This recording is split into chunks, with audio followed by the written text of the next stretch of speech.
Collins also telling NBC, and this is interesting, it is important that both sides are treated fairly. Having witnesses testify is, of course, one of the most crucial elements of any trial. Just ask old Lindsey Graham or old Mitch McConnell or a lot of other people involved in trials. The new reporting is a sign that the time that has been passing seems to be going towards more of a trial and less of a slam dunk dismissal. With that, we turn to our two experts tonight, people you will recognize that we have come to rely on this evolving story. Chuck Rosenberg, a former federal prosecutor, senior FBI official, former acting head of the DEA, who's an MSNBC analyst, and New York Times reporter, I should say New York Times contributor, Michelle Goldberg. You write for the opinion page, but I know you as well as a longtime writer in general. Thanks to both of you for joining me on this Friday night. Thank you. Here we are. Yeah. Michelle, people who read you in the New York Times, who've seen you on this and other programs, know that long before it was fashionable in Washington to say force impeachment and force a trial, you advocated that on substantive grounds, not as a political thing, just you thought it was warranted. With that in mind, I wonder what you think about Susan Collins and others now making news by saying that maybe not only will you have a beginning of a trial, you might have witnesses. I mean, I think that that's a profound relief. And Nancy Pelosi had very little leverage here, right? I mean, the Senate is controlled by Republicans. They had very little incentive to cooperate with her. And so I think by playing the card she was dealt, she was at least able to create enough of a public controversy to get these comments on the record before the articles are transmitted. And right, this is what it's always been all about, getting witnesses and particularly getting John Bolton, right? I think if John Bolton tells what he knows, assuming that he actually tells what he knows and doesn't just participate in some sort of cover up, I think that makes it much harder not for all senators. The Senate is probably still going to acquit, but it does put pressure on those senators who are either have reputations as moderates or who are running for re-election in swing states. Yeah, and this is very clearly, Chuck, a Democratic push thus far to get these witnesses. So when Republican senators come along, they are, as a matter of the divisions in the Senate, they're going towards what the Democrats have been advocating, although outside of the political realm, it is fairly traditional to have witnesses at trials, regardless of your ideology. For instance. Just ask, for your analysis, just ask Mitch McConnell. Here he was back in the day on Larry King. There have been 15 impeachments in the history of this country. 2 of them were cut short by resignations. In the other 13 impeachments, there were witnesses. It's not unusual to have a witness in a trial. It's certainly not unusual to have a witness in an impeachment trial. Well, the House managers have only asked for 3 witnesses. I think that's pretty modest.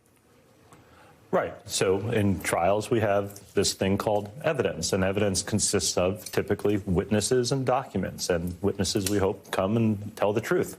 And if they do, then the jurors, in this case the senators, have a better basis on which to make an informed judgment. I hope you're right that we hear from John Bolton. I fear, however, we won't, regardless of whether or not witnesses are called, because there's this big thing still hanging over John Bolton's testimony, which is the possibility that the president invokes executive privilege. Go on. Yeah, so there's this thing called privileges, and they're real. There's all kinds of Fifth Amendment privilege, attorney-client privilege. Executive privilege has been invoked by presidents of both parties back to the beginning of this nation. The problem is that because it's a real thing, executive privilege, it's intended to, protect confidential discussions between a president and his most senior advisors. It would have to be litigated before Bolton, if the president invokes it. We would have to litigate whether or not certain questions and certain answers impede on that privilege. So on that point, take a listen to the president now, who also made news today. As the Republicans have pushed him a little bit with the idea that this could happen, he's jumped in to say, wait, he would do what you're talking about. Why not call Bolton? Why not allow him to testify? This thing is bogus. I would have no problem other than one thing. You can't be in the White House as president future. I'm talking about future, many future presidents, and have a security advisor, anybody having to do with security and legal and other things. You're going to invoke executive privilege? Well, I think you have to for the sake of the office. And I should say, in fairness, Donald Trump has a long-standing interest in the sake of the office. He's an interesting an institutionalist. Well, he's if you've read the writings about his sort of views of the Constitution, executive power, going back, before the reality show days, they're interesting. But go ahead. So I'm surprised that these words are about to come out of my mouth, but that wasn't crazy. I mean, there is a real thing called executive privilege, and presidents, as I said, of both parties have invoked it. And as a society, we have recognized that there's a fundamental value in protecting certain types of conversations. But you cannot use privileges to cover up a crime, for instance. Right? There are exceptions to privileges. The problem is that to get there, you have to litigate it. Although, can I just ask you this? Because the Chief Justice of the Supreme Court is presiding over this trial. So how much does it have to go through the courts as opposed to allowing him to rule on it then and there? So it's a great question. It sort of depends on when the issue arises. I mean, the president and the White House could, in theory, go to court now, before an impeachment trial starts, and seek a declaratory judgment that an executive privilege should protect any conversation between the president and Bolton.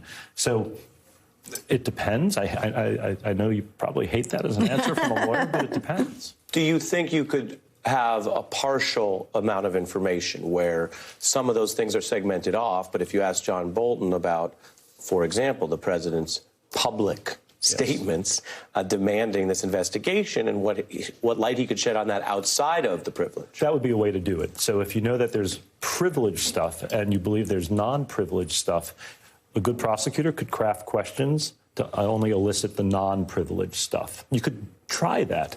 But if the president invokes in some way, it may have to be litigated, to Michelle's point. And Michelle, the other thing I want to ask you about is the way that Donald Trump's defenders double down on everything doesn't always work. It may enrage and it may get attention.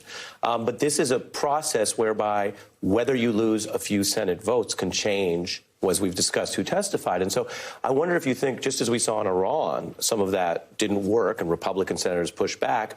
We're seeing that with Collins here, and we're seeing that as a response to say, well, I just showed from McConnell, Lindsey Graham, well known. We actually had several of their former colleagues on a special panel together on the beat. Listen to a little bit of that regarding the shift from Lindsey Graham. You have members of the Senate who already declared what the verdict is before they've heard the trial. I don't think anybody can explain what happened to Lindsey Graham. He's got to have had a mind change operation. I mean, it is unbelievable for me to watch Lindsey now, because I remember distinctly Lindsey saying, you can't have a trial without witnesses. Now he says, we don't need any witnesses. Wow, that is a flip-flop of all time. Do you think that some of Trump's defenders, including Mr. Graham here, may have actually pushed Collins in the other direction? I would say I'm far past the point, 3 years in, of expecting any kind of decency or consistency from any Republicans, really. I'm pleasantly surprised that Collins said that she's going to fight for witnesses, and a small group is all you need, given, the makeup of the Senate. I'm not counting on it. I do think that, at the very least, this cover-up will be televised, right? The process of the cover-up, the arguments against letting the country hear from John Bolton and hear from Mick Mulvaney, hear from Rudy Giuliani, for that matter, who seems to want to testify. At least that will be public, at the very, very least, right? So that the country can hear about what this president doesn't want them to hear. I think you make a great point, and that's why understanding these rules, as Chuck and you and others have helped us do, does cut against the cynicism and the nothing matters idea, because they're going to have to take votes, and the public's going to see on both sides what the Senate is trying to do or not do when it comes to finding the facts. I want to thank Michelle Goldberg and Chuck. I want you to stick around as we get into a whole different side of Chuck Rosenberg later in the show. That's my tease for that.